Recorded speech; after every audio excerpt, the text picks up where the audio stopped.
Olá, meus amores, tudo bem com vocês? Hoje nós vamos continuar o nosso capítulo 4, tá certo? Prestem atenção, peguem o livrinho de vocês na página 72 e vamos começar a nossa aula. Bom, gente, na página 72 nós temos um texto e tem algumas perguntas sobre esse texto, tá certo? A tia vai ler para vocês prestarem bastante atenção e a tia vai explicar algumas coisinhas desse texto, tá bom? Zebrinha. Coitada da zebra, é tão pobrezinha, só tem uma roupa, a coitadinha. Dorme de pijama, pijama de listrinha, e passa dias inteiros vestidas de pijaminha. Que tal a gente se juntar e fazer uma vaquinha para comprar para a zebrinha um vestido de bolinha? Esse poema, gente, é de Vânia Amarante, tá certo? O que é que fala nesse poema? O que é que vocês compreenderam por esse poema? Nesse poema está mostrando uma zebrinha, que ela passa o dia e a noite de pijaminha, não é isso? Mas a gente sabe que a zebrinha, ela é preta e branca. Ou será que é branca e preta? É uma dúvida, não é? Então, vamos lá. A zebrinha, ela tem a pele dela, o pelinho dela, todo listradinho. Listras brancas e pretas no corpo, não é isso? Então, o poema tá remetendo a esse corpinho dela, porque a maioria dos pijaminhas também tem muita gente que usa pijaminha listrado, não é isso? E aí ela passa o dia inteiro de pijaminha. Mas a gente sabe que aqui no poema tem uma frase que diz o seguinte: que tal a gente se juntar e fazer uma vaquinha? Por que a gente tem que fazer uma vaquinha? Será que a gente consegue fazer uma vaquinha? Vocês sabem o que é que significa fazer uma vaquinha? Então vamos lá, a tia vai explicar pra vocês o que é fazer uma vaquinha, tá bom? A maioria das pessoas fazem vaquinha, quando a gente fala fazer vaquinha, é se juntar e juntar uma determinada quantidade de dinheiro. Fazer vaquinha é você juntar uma determinada quantidade de dinheiro. É uma frase popular que a gente chama, e aí a gente diz assim: vamos fazer uma vaquinha para comprar a merenda? E aí a gente junta um dinheirinho e compra aquela merenda. Então aqui no texto, o significado de fazer a vaquinha é juntar um dinheiro, tá certo? Aí no caso eles iam comprar um vestido de bolinha pra zebrinha, não é isso? Então vamos lá, vocês vão responder as questões que tem aqui sobre o texto, tá certo? E aí eu vou passar aqui pra frente pra vocês, pra gente ler o que é que a gente vai estudar hoje no capítulo 4, tá bom? Uma das maiores riquezas do Brasil é a diversidade de aparência das pessoas, observada, por exemplo, nos diferentes tons de pele e de cor e texturas dos cabelos. A gente sabe que a gente não é igual ao nosso colega, todo mundo é diferente, não é isso? A gente tem várias características diferentes uns dos outros. A tia tem um cabelo enrolado, alguns de vocês têm um cabelinho liso, outros também têm um cabelinho enrolado. A tia é branca, que nem a Branca de Neve. E vocês, tem alguns de vocês que já estão parecendo um chocolatezinho, uma coisinha mais linda, não é isso? Então, todos nós somos diferentes. A cor da pele, o jeito do cabelo, a cor do cabelo também.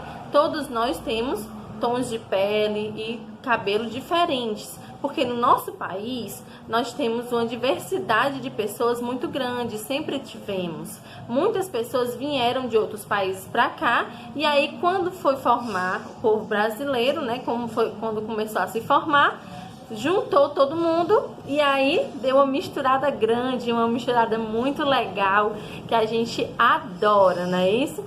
A gente tem que ter respeito por todo mundo. A gente tem que ter uma opinião de que todos são diferentes, mas ao mesmo tempo todos somos iguais, porque todos nós somos iguais na maneira de ter igualdade no trabalho, ter igualdade na escola, ter igualdade em qualquer canto que a gente estiver. Esse é o tipo de igualdade que a gente tem.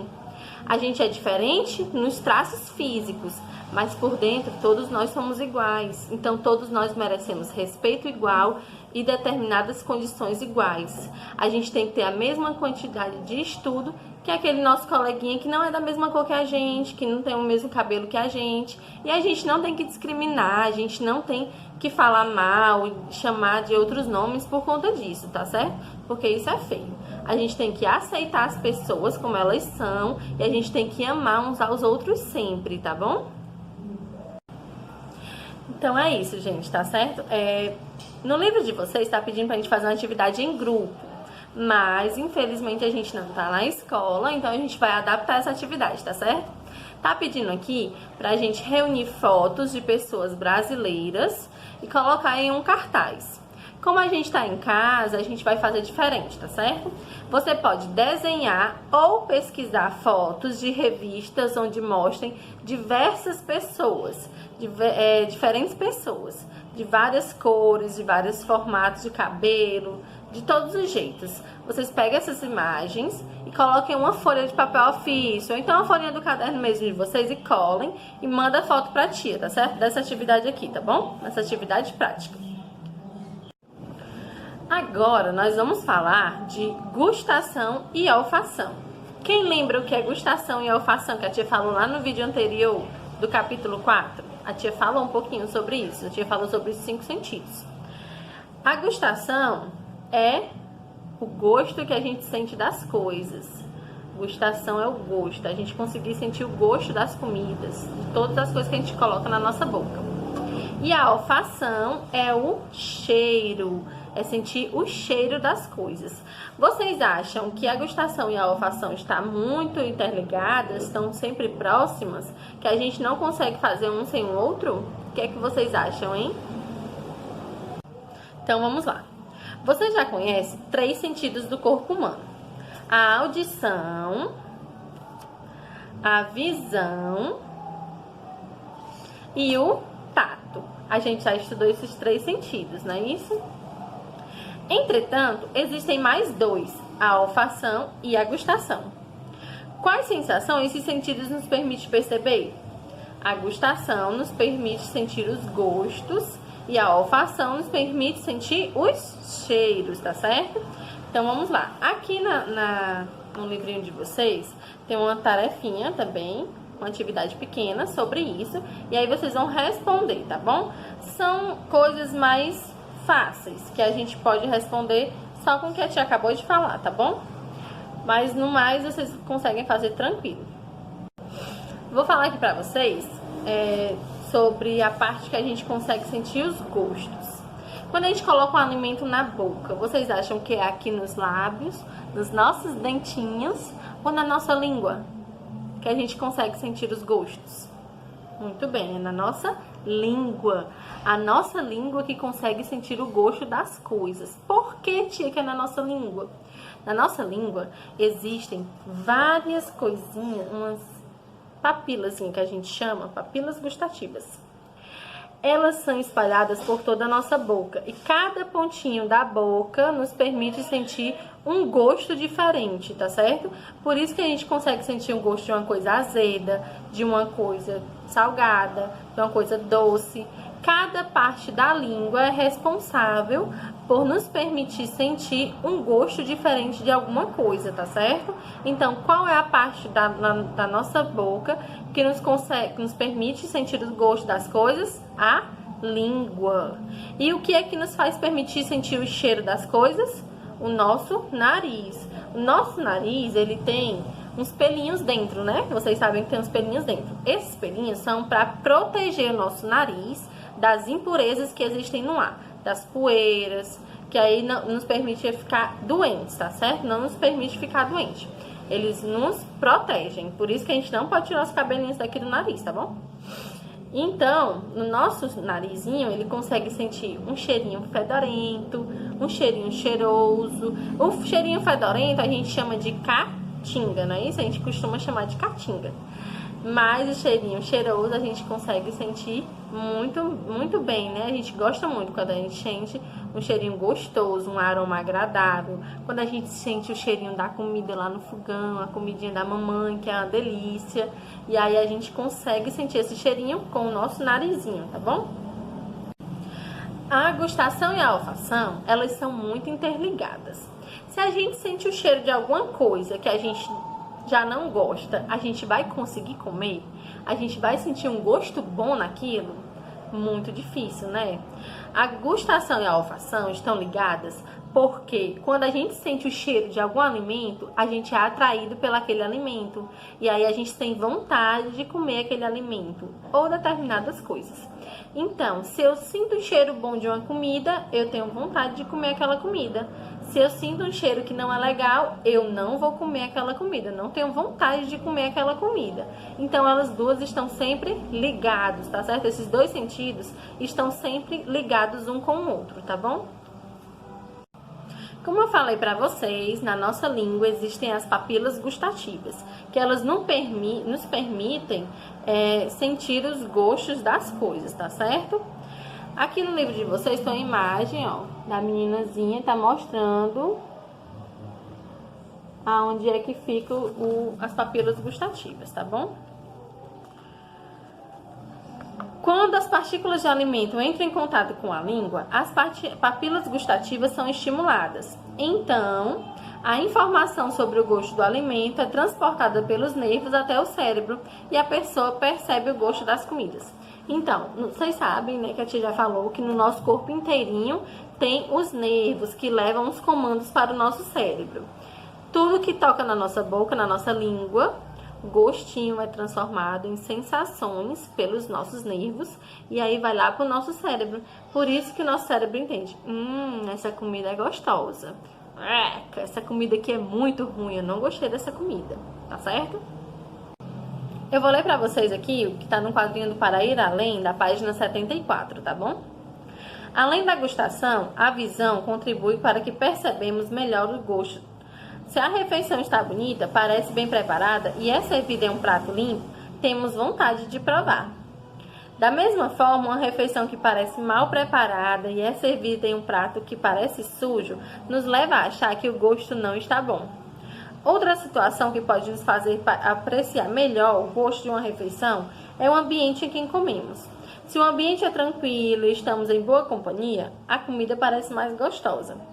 Então, se a gente consegue ver uma comidinha que tá lá bonitinha, cheirosinha, se você vê que aquele alimento foi bem preparado, que ela tá lá bem lindinho pra você, você sente uma vontade a mais de comer, não é isso? Agora, se você vê uma comida feia, que tá o prato sujo, que foi de outra pessoa até, você não tem vontade de comer, não é isso? Você não dá nem gosto de comer. E muitas vezes a gente nem come, né? Aqui para você está dando uma dica de livro.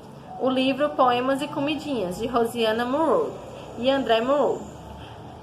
Reúne duas coisas gostosas, poesias e receitas. Quer aprender a fazer um pudim de nuvens? E uma magia de goiabada com queijo? Quem sabe um pastel de vento? Aprenda a preparar refeições divertidas e gostosas enquanto se delicia com a poesia. Você pode pesquisar esse livrinho, tá bom? A tia vai tentar colocar para vocês também. E aí vocês podem ler esse livrinho que é bastante interessante, tá? Agora nós vamos falar dos gostos que sentimos. A gente sabe que na língua da gente, como a tia falou, tem várias papilas gustativas que nos permitem sentir os gostos das comidas, não é isso? E cada pedacinho da nossa língua tem partes específicas que nos permitem sentir os gostos específicos, como a tia já mencionou. Então vamos lá. Podemos perceber 5 gostos diferentes nos alimentos por meio das papilas gustativas. Quando estamos comendo, esses gostos se combinam e dão um sabor característico à comida. Veja abaixo um pouco sobre cada um desses gostos. Aqui está mostrando, nessa rodinha, os 5 gostos que a gente pode sentir na nossa língua, tá certo? O doce, o salgado, o umami, o amargo e o azedo. Vou falar um pouquinho de cada um para vocês. O doce. Esse gosto está presente em bolos, geleias de frutas, rapaduras, uvas maduras, entre outros alimentos. O salgado. Podemos sentir esse gosto em pizzas, macarronadas, croissants, até o salgado que vocês comem na escola, não é isso? O umami. Esse gosto foi descoberto bem depois dos outros, em alimentos como queijo parmesão, cogumelos comestíveis e tomates maduros. Então, aquele gostinho que a gente sente do tomatezinho fresco, bem madurinho, é um gosto chamado umami, tá certo? O amargo. Esse gosto está presente, por exemplo, no jiló e no café sem açúcar. Eu creio que a maioria de vocês não toma café. E se tomar também não vai ser sem açúcar, né? Isso é mais pra mamãe, pros adultos. Então, o gosto amargo, aquele é gosto que às vezes a gente não gosta muito, não é isso? O azedo, esse aqui também muita gente não gosta. O limão é um bom exemplo de um alimento com esse gosto. Às vezes a gente come algum bombom, alguma coisa e tem aquele gosto que a gente faz uma careta horrível. Esse gosto é chamado de gosto azedo, tá bom? Em diferentes culturas e ao longo da vida, as pessoas podem considerar agradáveis diferentes gostos. Ao longo da nossa vida, a gente pode achar bom alguns determinados sabores, algumas coisas diferentes, mas os que mais prevalecem na nossa vida são o doce e o salgado. Muita gente gosta muito desses dois tipos de alimento. A maioria da população gosta muito de comidas doces e salgadas. Entretanto, eles devem ser consumidos com moderação. Isto é, somente em pequenas quantidades e de vez em quando, porque muito açúcar e muito sal faz mal à nossa saúde. Quando a gente come muito açúcar, a gente pode desenvolver doenças relacionadas ao nosso sangue. A diabetes é uma das doenças que pode estar relacionada ao excesso de açúcar no nosso sangue, no nosso organismo, tá bom? E o sal, ele pode aumentar o nosso colesterol, que também faz muito mal pro nosso coraçãozinho, tá bom? Então, tudo tem que ser moderado, de pouquinho, em poucas quantidades, tá certo? No livro de vocês também tem um exemplo dos índios Yanomamis. Eles conseguem encontrar cogumelos na mata e transformá-los em alimentos, cogumelos comestíveis. Não são todos os tipos de cogumelos que são comestíveis, tá certo? Então, tem também uma comidinha muito conhecida de muita gente, que é o yakisoba. Ele também vai muitos cogumelos, e aí a gente consegue comer nessa comidinha, a comidinha chinesa, tá certo? Agora eu vou falar um pouquinho mais da nossa olfação, que é o nosso sentido de sentir o cheirinho das coisas. O nariz é o órgão responsável pelo sentido da olfação. Dentro dele, há estruturas especializadas na percepção dos cheiros, que chegam até esse órgão pelo ar que respiramos. Do nariz, as percepções viajam pelos nervos até o cérebro. Existem muitos cheiros agradáveis, o perfume de algumas flores e folhas, o aroma de sua comida favorita, o cheirinho do campo. Ninguém gosta de cheiros desagradáveis, mas eles podem ser úteis. Por exemplo, quando uma comida está estragada, geralmente o cheiro fica alterado, o que nos ajuda a perceber que não devemos consumi-la. Outro exemplo é o gás de cozinha, que é tóxico e não tem cheiro em sua forma natural, mas para que possamos perceber vazamentos, ele é misturado com uma substância mal cheirosa. Assim, quando o gás está vazando, podemos sentir o cheiro e controlar o seu vazamento. Então, a gente não gosta dessas catinguinhas, né, que a gente chama desses cheirinhos mal cheirosos. Mas eles muitas vezes podem nos ser úteis, não é isso? Quando a gente está vendo uma comidinha, quando a gente está com a comidinha perto da gente, que a gente não dá para perceber se está estragado ou não, a gente sente o cheiro. Se o cheirinho não estiver legal, a gente não come, né? E também é o exemplo que foi dado no livro do gás de cozinha, que muitas vezes a gente não percebe e ele vaza. E aí o que acontece? Pode acontecer uma coisa bem séria, até uma explosão. Então, o cheirinho que sai lá do gás, cheirinho que sai do botijão, ele pode nos ajudar a perceber se o gás está vazando ou não, tá certo? No livro de vocês, tem uma experiência que era pra gente fazer também na sala, uma atividade prática. Mas vocês podem fazer em casa com a família de vocês e se divertirem, tá certo? Na página 79, é uma experiência bem legal, utilizando sucos. Vocês podem fazer vários suquinhos em casa e testar a olfação e a gustação de vocês, tá bom? Bom, gente, como a gente pôde perceber, a gustação e a olfação, elas são muito ligadas. Então, quando a gente fica dodói, o nosso sentido, quando a gente tá com o narizinho entupido, a gente consegue sentir o gosto dos alimentos perfeitamente? Não, né? Às vezes, quando a gente tá com o nariz muito entupido, muito dodói, os nossos gostos na nossa língua são prejudicados, porque a gente não consegue sentir o cheirinho direito das comidas. Então, a gente também não consegue sentir o sabor das comidas, porque eles estão interligados um com o outro. Por isso que a gente consegue sempre sentir gostos e aromas diferentes por conta do nariz da nossa boca, tá certo? Qualquer dúvida, entre em contato com a tia. Espero que vocês tenham gostado da atividade de hoje, do vídeo. Façam as atividades práticas com a família de vocês, tá certo? Até a próxima aula!